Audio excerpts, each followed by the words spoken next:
Hello class, my name is Connor Hans and welcome to my presentation on stocking smarter and flying further, economic order quantity, and aviation MRO operations. In aircraft maintenance, having the right spare part ready can be the difference between a plane leaving on time or sitting grounded for hours. MROs usually keep a lot of critical spares on hand to prevent these delays, but carrying too much inventory ties up capital and takes up valuable warehouse space.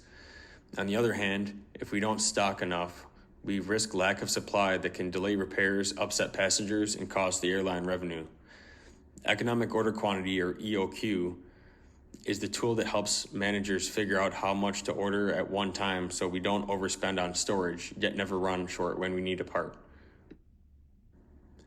EOQ is basically a math tool for balancing two big categories of cost. The cost of every time we place an order, like paperwork, freight, and customs, and the cost of holding items on the shelf, like warehouse fees, insurance, and making sure things don't expire or corrode.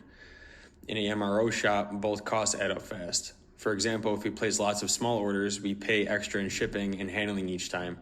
But if we buy in bulk and store too much, we end up paying for bigger warehouses, climate control, and sometimes disposal of expired items. EOQ helps us find the sweet spot between those two extremes. It's especially useful for routine high-volume spares like navigation lights, filters, or tires that we know we'll need over and over. The basic EOQ formula is square root of 2 times demand times order cost divided by the annual holding cost per unit. To make that real, I use navigation light assemblies used for aircraft to indicate a plane's direction and orientation to other pilots and air traffic control. These lights are safety critical and often replaced during regular checks or when damaged by weather. Let's say the MRO uses about 3,600 of these lights a year, or about 300 a month. The cost to place one order, including freight and customs, is around $75, and storing each light costs about $5 a year for climate-controlled space and inspection. Plugging those into the formula gives an EOQ of roughly 329 units per order. That means ordering about 329 at a time is cheaper overall than making constant small purchases or one huge bulk order that sits on the shelf for months.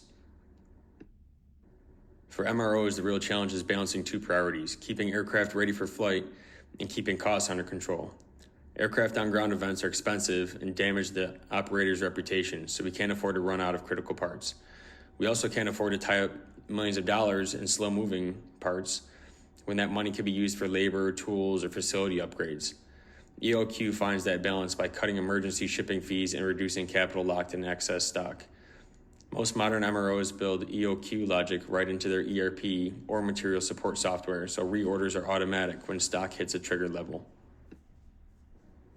EOQ is just one piece of how MROs keep inventory costs down. One proven method is vendor-managed inventory, where the supplier actually holds the parts at the MRO's location. We only pay for them when we use them, which saves us storage and carrying costs.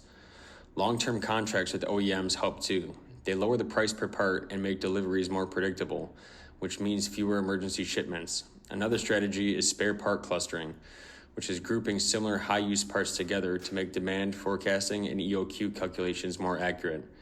Strong supplier partnerships, accurate forecasting, and good data can make EOQ far more effective. EOQ is a great tool, but it's not a perfect solution. One limitation is unpredictable failures, like unexpected component breaking or sudden aircraft on ground event that forces us to order parts outside of the planned schedule. Shipping delays, customs issues, or supplier shortages can also throw off reorder timing. For safety critical or life limited parts, managers often keep extra stock on hand, even if the EOQ formula suggests less, because the risk of running out is just too high. There's also the issue of shelf life. Some parts expire or become obsolete while in storage, which increase the holding cost. So while EOQ saves money on most routine items, it still requires human oversight and adjustments for special cases. This slide focuses on why EOQ matters financially for MROs. One of the biggest advantages is that it cuts down on expensive emergency shipments. Those last-minute freight costs really add up when a part has to be rushed to keep an aircraft flying. EOQ also reduces warehouse and handling expenses by helping us order just the right amount, so we're not paying to store excess parts that sit around unused. A major benefit is that it frees up working capital.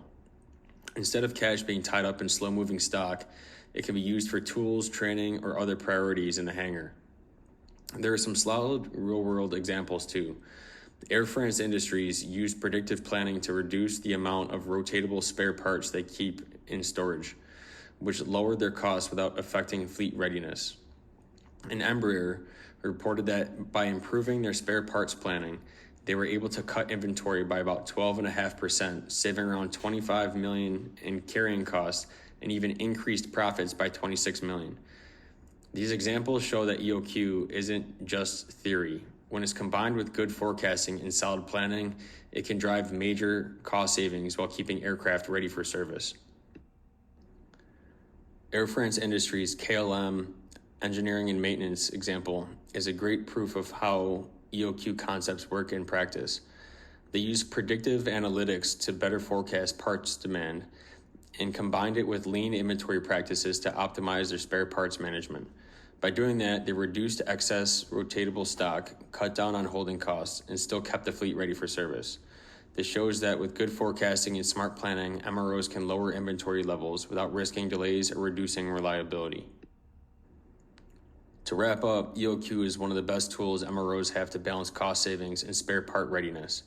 It works best when combined with good data quality, accurate forecasting, vendor-managed inventory, and strong partnerships with OEMs. It's not a one-size-fits-all answer. Managers still need to adjust for unpredictable events and safety-critical components, but it's been proven to save a lot of money without hurting aircraft availability. Companies like Air France Industries and Embraer shows that with the right processes in place, EOQ really delivers both operational and financial benefits. While putting this presentation together, I realized how much more there is to EOQ than just a formula. I learned how critical good data quality and forecasting are for making EOQ work in real life. The examples we looked at made it clear that even big MROs can save millions just by planning smarter. If I were managing an MRO, my first priority would be improving ERP data quality and then investing in predictive planning tools. I also think the future of EOQ in aviation will rely more on AI-driven forecasting that automatically adjusts to real-time demand. This concludes my presentation, and I hope you have a great day. Thank you for listening.